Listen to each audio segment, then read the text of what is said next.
What about the continual use of the word patriarchy? It's presented as something to be taken as an absolute reality. In this context, it's a buzzword employed in the writings of radical feminism as a specter responsible for all the evils in the world. It's a word used by radical feminists, many of whom hate men, and that it's used over and over again in this movie is no accident, because the movie depicts men as evil or dangerous. At best, they're presented at the beginning just as jerks, useless, inferior creatures with no real purpose. And then, after experiencing the, quote, real world, the men, the evil creatures that they are, begin to take over Barbie land. The men brainwash the women into submission, into being wives, as in marriage, which radical feminism views as something to be destroyed, or agreeable girlfriends, another evil. Why? Because men are evil. That's what men do. Men must be defeated. In this movie, the idea of men and women actually loving each other or needing each other or complementing each other is an anathema. Marriage is rejected for the sake of the sisterhood. Women must separate themselves from men in favor of being with women. Thus, women are not to need men, as they can fulfill all the functions of manhood by themselves. Welcome to the YouTube Skreetz. Loading. Remain calm. Ready. Since the beginning of time, there have been dolls. But the dolls were always and forever. Hi, Ken. Can I come to your house tonight? Sure. I'm a Barbie girl in the Barbie world. Life in plastic, it's fantastic. Time for Barbie. Peace, family. We're diving into something deep today. Talking about the layers behind what many of our female family members grew up playing. Barbie. But it's more than just a doll. It's about what's being fed to us and our little ones. So let's break this down and see what's really good. Barbie, Ishtar, and the Smashed Babies. Could a doll from the 1950s and a Hollywood movie be connected to an ancient Mesopotamian goddess and to the end times? Could there actually be a dark mystery behind Barbie? This is Jonathan Cahn, and it's time for an expose. Now, check this. They say Hollywood's version of Barbie is throwing shade at the fellas. And the whole institution of marriage. What's that doing to our culture, to our communities? Reflect on that for a minute. The biggest movie of the season is about a girl's doll from the end of the 1950s, Barbie, but the fact that Hollywood could take that doll and turn it into an attack on half of the human race, on marriage, on life itself, is a sign of just how sickened our culture has become. I'm going to give you a glimpse of just one scene that's going to give an expose to all the others, and it's going to take it to another dimension. Now, Ben Shapiro did a review of the movie to show how profound the movie is in its dumbness, but I'm going to take it to another realm. Indoctrination of children. They're saying this movie is schooling kids to side-eye men and push a radical feminist agenda. That's a heavy accusation. Let's take a beat. Think about how media shapes young minds. What's your take? This has to be the most widely distributed anti-man movie ever made. Never before has there been a major motion picture directed at children, girls, to the effect of indoctrinating them against men. Just a few years ago, this motion picture could not even be made as a children's movie, but it shows you how rapidly our culture is changing, or rather, deteriorating. What kind of movie it actually is going to be revealed in the text from its actual dialogue. I'm going to read it. It comes from the lips of Barbie herself. She says this: by giving voice to the cognitive dissonance required to be a woman under the patriarchy, you robbed it of its power. Let me say that again. By giving voice to the cognitive dissonance required to be a woman under the patriarchy, you robbed it of its power. What kind of human communication is that? It's not. It's certainly not normal human communication. It's the kind of sentence you find in a handbook of radical feminism, or a film made by Joseph Stalin's Revolutionary Council, or the Arts for the Propagation of Marxist Doctrine. And that gives you an idea of what we're actually dealing with. Some people would say, well, the movie's just about fun, so why are you treating it so seriously? Well, that's the point. It's not about fun. If it were, you would never have such words and phrases and sentences. That reveals something very serious. When you think of entertainment and children's entertainment, the first two words that come to mind are not cognitive dissonance or the patriarchy. No, those are words that are used in propaganda and brainwashing. And yet it's aimed at your children, particularly at your daughters. And focusing it all on a doll is a brilliant way to propagandize or brainwash children. And because children are impressionable, such things do and will have an effect, as they plant seeds that will impact the Patriarchy and portrayal of men. The word patriarchy keeps popping up, painting Jews as the villains. Is that fair? Or is there more to the story? Hit that pause. Fam, let's dissect this narrative. What about the continual use of the word patriarchy? It's presented as something to be taken as an absolute reality.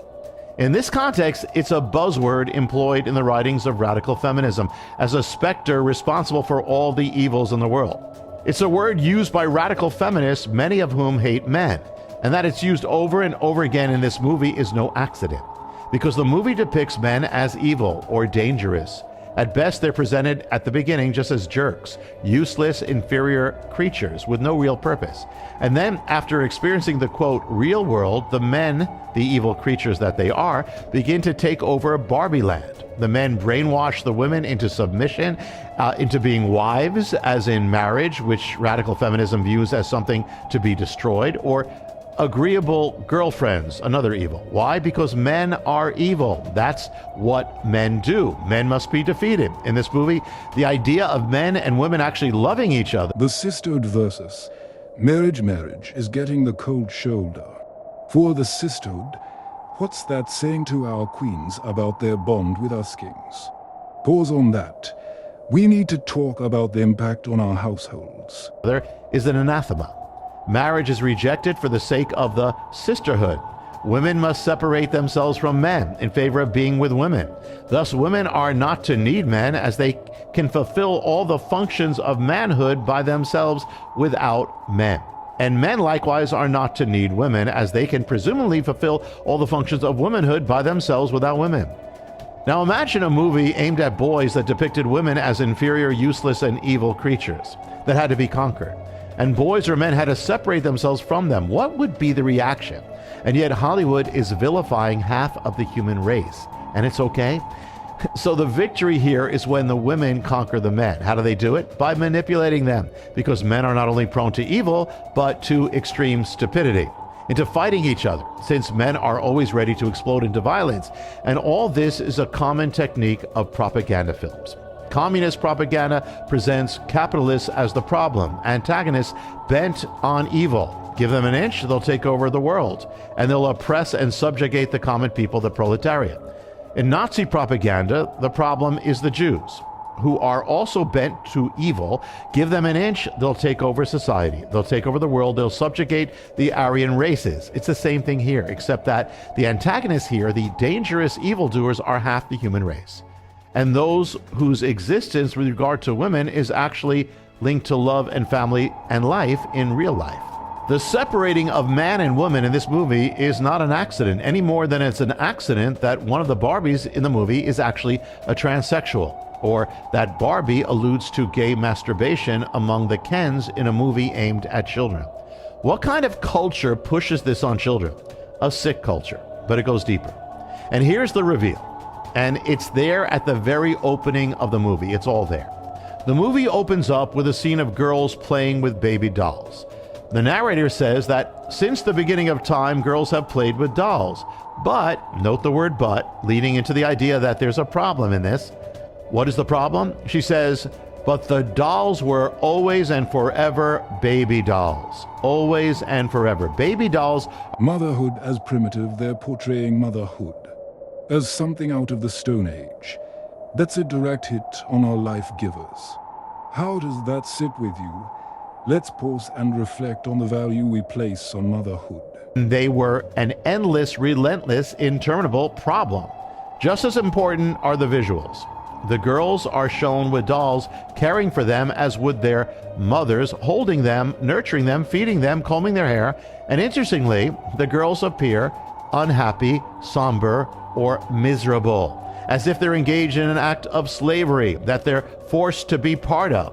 Which is interesting because the scene depicts girls playing with dolls. Note the word playing. You play because you want to play. It's something enjoyable, something you want to do, fun. But the film inverts that and depicts the play as slavery, another subtext of radical feminism. And something else. The opening is taken from Stanley Kubrick's science fiction 2001: A Space Odyssey. That opening. What does that opening scene focus on? Apes. Look at the apes here as they wake up. So the girls now wake up. So now the little girls are put into the place of apes. It's not an accident. It's not incidental. It's central to the scene and to the message. The girls are as apes. In Kubrick's film, the apes represent the primitive. So in Barbie, girls who play with baby dolls are represented as primitive, unenlightened. In other words, motherhood is primitive. Women as mothers, mother and child, it's a primitive, unenlightened, negative state. Again, the doctrines of radical feminism. In Kubrick's movie, to answer the primitive state, an object appears, a monolith, an upright, rectangular stone slab. The apes are puzzled, disturbed, in awe. It's there to change them away from their primitiveness, their lowly state. Barbie's dark origins now. Barbie's got some shady history. Linked back to a German doll and an ancient goddess. What's the message being sent to our daughters? Hold up. Let's think on that. So to answer the primitive state of women, as in motherhood, an object appears as a monolith, but it's Barbie. She stands above them as a colossal goddess or a towering idol of a goddess, and she's there to transform them from their primitive state, linked to motherhood. In 2001, the apes cautiously approach the object, touch it, and back away. In Barbie, one of the girls, or primitive ape people, cautiously approaches the object, just like the apes, touches the leg of Barbie, and backs away. In 2001, the effect of the object is to transform the ape away from primitiveness, apeness, into enlightened apes, and the enlightened apes use bones to kill other apes.